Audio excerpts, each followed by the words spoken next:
Saya mempermasalahkan semua keluarga saya, terlebih khusus orang tua saya. Ada di benak saya, tumbuh saya tidak menganggap lagi mereka sebagai orang tua saya.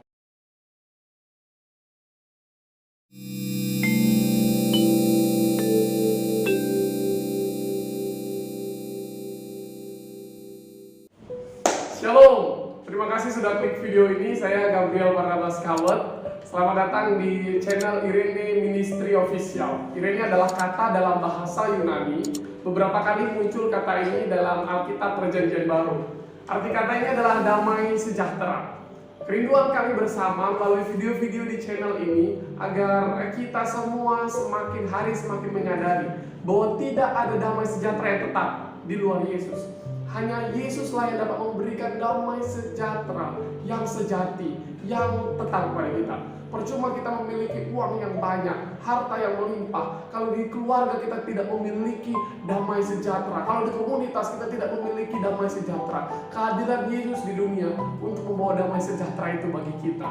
Dan saat ini kita ada dalam program Ini Ceritaku. Sudah ada bersama dengan saya seorang muda yang sangat luar biasa sekali. Seorang muda yang akan menceritakan dan memperkenalkan dirinya, bagaimana kisah hidupnya, bagaimana pengalaman dia dengan Tuhan. Kerinduan kami juga biar melalui cerita ini kita semakin menyadari bahwa damai sejahtera itu penting, agar kita semakin hari semakin terus hidup dalam damai sejahtera dan membagikan damai sejahtera itu bersama-sama dimanapun kita berada. Haleluya. Halo bro, terima kasih sudah hadir di video ini. Saya sangat saudara-saudara, saya sangat bersyukur sekali mengenal beliau sejak muda, sejak dari sekarang. Karena apa? Karena saya percaya beliau ini akan Tuhan pakai luar biasa. Dan kalau beliau sudah dipakai Tuhan luar biasa, nanti bersama-sama dengan saudara yang menyaksikan video ini, saya sudah kenal beliau lebih dulu. Saat ini saya percaya beliau sudah siap ya bro. Ya, lebih suka dipanggil beliau atau bro? Yang mana-mana aja. Mana-mana aja. Yang mana-mana aja. Ya apalah arti panggilan ya. Yang berarti adalah Tuhan memberikan kita label anak Tuhan. Itu yang luar biasa. Jadi kita mau panggil bro, mau dikau, mau apapun itu tidak merubah esensi kita sebagai anak Tuhan. Amin. Amin. Bro, saya percaya sudah banyak ini yang nungguin cerita bro. Teman-teman di rumah sudah banyak sekali yang menunggu cerita bro, bagaimana pengalaman bro dengan Tuhan ya. Bahkan pasti sudah banyak yang menunggu di kolom komentar, menunggu di video, saya maksud menunggu di video siapa sebenarnya nama beliau ini. Nah langsung saja bro, bisa kenalkan nama dan bercerita ya kita semua. Shalom, saya Imbun Ridulin Pabala. Saya berasal dari Nusa Tenggara Timur, tepatnya di Kabupaten Sumbawa Barat, dan di sebuah desa kecil yang bernama Lamboyang. Mungkin bisa jalan ke sana dan mengunjungi sebuah hotel yang sangat terkenal juga di sana ada. Kalau ada teman-teman, ini kalau ada teman-teman yang berasal dari daerah yang sama bisa komen di bawah ya. Senang sekali berjumpa di dalam program ini untuk membagikan kesaksian dan cerita saya, untuk kita berbagi cerita dan kita bisa lebih lagi dari kesaksian-kesaksian, mungkinlah dari saya bisa membagikan kepada semua yang menonton video ini tentang saya ya. Sebenarnya saya begini aja, saya itu waktu itu adalah orang yang mau menjadi orang yang dihormati, bercita-cita mau menjadi orang yang dihormati. Jadi profesinya apa? Ya, jadi pada saat itu ketika timbul di benak saya harus menjadi orang yang harus dihormati. Ketika pada saat itu timbul di benak saya harus menjadi seorang hakim. Jadi saya mau sekolah hukum, saya putuskan menjadi sekolah hukum karena menjadi seorang hakim itu mulia sekali, dia dihormati.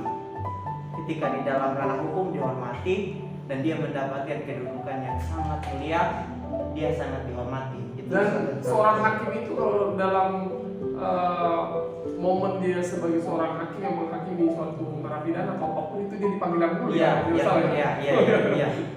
Luar biasa.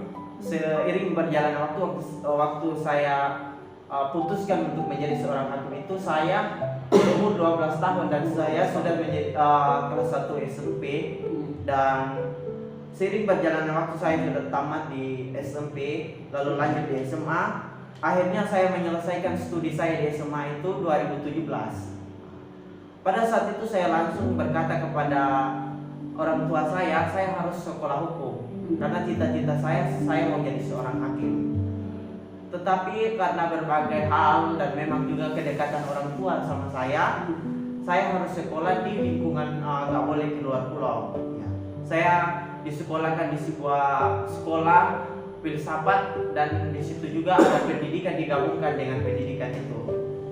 Akhirnya saya menjalani perkuliahan itu di tempat itu meskipun tidak sesuai dengan keinginan saya, banyak hal yang saya alami. Jadi bro ini sebelumnya mau sekolah hukum, ya, tapi nggak dikasih orang tua, ya, dipaksa. Karena orang tua nggak mau bro ini kuliah di luar daerah, di luar NTT gitu ya. ya. Di luar. Jadi akhirnya keluarga orang tua minta supaya bro sekolah di sekolah filsafat. Iya, sekolah filsafat. Menarik. Dan di situ saya kuliah dan banyak sekali juga para dosen-dosennya ramah sama saya. Dan memang ketika saya menjalani kuliah itu kadang-kadang menyenangkan, kadang-kadang saya merasa bosan karena tidak sesuai. Kenapa ya saya bisa masuk di tempat ini? Karena tidak sesuai dengan keinginan saya, bertolak belakang. Jadi pas 1,5 tahun saya menjalani studi di tempat itu, saya mengalami suatu kebosanan. Jadi saya langsung putuskan seperti seorang yang tidak lagi punya pikiran yang normal, saya memutuskan saya pulang aja. Oh, jadi, kalau boleh tahu iya. itu sekolahnya asrama atau sekolah atau tinggal di luar sekolah, maksudnya ngekos atau tinggal di luar keluarga atau di asrama? Oh, kalau ini sekolahnya, saya pada saat itu kebetulan ada kenalan seorang romo karena ini di bawah yayasan Katolik. Jadi di situ saya menjalani semua biaya pun juga itu ditanggung oleh mereka. Jadi saya tinggal di asrama, memang biayanya itu saya tidak bayar apa-apa, tetapi karena memang kenalan itu, jadi saya pada Tempun mau ke sana, mau belajar ke sana. Jadi pada saat itu diputuskan karena memang kenalan sama orang tua romo itu. Jadi saya dimasukkan di situ. Tes pun juga enggak, saya tidak masuk lewat tes, tetapi karena karena dia berpengaruh menjadi ketua yayasan di situ, saya langsung dimasukkan dan belajar di situ. Jadi ketika saya pulang pada waktu itu siang jam 12, di situ saya memutuskan saya simpan tas saya langsung menjadi orang yang kapus dan tidak bisa berbuat apa-apa, berbicara juga enggak, tetapi saya langsung putuskan saya nggak mau kuliah, saya tinggalkan studi ini karena tidak sesuai. Memang orang tua saya kok sudah tidak memenuhi kerinduan saya untuk menjadi seorang ini, cita-cita saya seperti itu, kok dimasukkan seperti ini, kan mengecewakan sekali itu menurut saya. Jadi saya langsung pulang. Waktu itu aku langsung tiba, bapak saya langsung tanya. Jadi pulang kabur aja gitu? Iya, kabur. Nggak izin lagi? Nggak izin kabur. Nggak mau pakaian lagi gitu ya? Cuma pakai pakaian badan ya? Pakaian badan. Oh ya, jadi dia kabur dengan pakaian badan. Lalu sampailah di rumah. Terus bapak saya bilang begini, kenapa kamu pulang? Ini kan jam kuliah, sebenarnya kebiasaan kalian itu kan 1:30 itu baru keluar. Saya sampainya itu jam 12. Di situ dia tanya begini, kenapa kamu pulang? Saya hanya jawab begini aja, pokoknya saya nggak mau kuliah lagi, saya nggak mau pergi lagi di tempat itu. Oh, jadi gini bro ini kan tadinya mau sekolah hukum, tapi orang tua tidak kehendaki. Orang tua memaksakan untuk sekolah di filsafat. Ya kan yang tadi latar belakang sekolahnya bro ceritain. Ada nggak rasa kecewa dengan orang tua waktu orang tua nggak kasih sekolah hukum? Ya, banyak sekali, bukan hanya kepada orang tua saya aja, tetapi semua keluarga saya yang mendukung saya pada waktu itu. Kami support kamu yang baik ya kuliahnya. Ketika saya mau dibawa sudah ke tempat saya kuliah di tempat itu, saya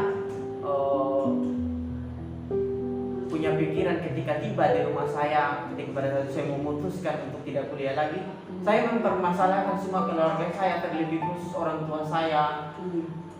Ada di benak saya, tubuh saya tidak menganggap lagi mereka sebagai orang tua saya. Oh, nah ini menarik, saudara-saudara. Jadi Embun ini memiliki kekecewaan dengan orang tua, bahkan tidak hanya dengan orang tua, dengan semua keluarga yang tidak mendukung dia untuk sekolah hukum. Akhirnya dia tetap mengikuti mereka dalam sekolah, tapi lari dari sekolah itu. Cuma di sini menariknya, meskipun dia mengalami kekecewaan dengan orang tua, mengalami kekecewaan dengan keluarga, tapi dia tetap mau pulang ke rumah. Iya. Apa yang menjadi alasannya ini? Kenapa tidak kabur ke lain tempat aja? Atau karena tidak bawa uang Iya. waktu itu atau gimana? Ya,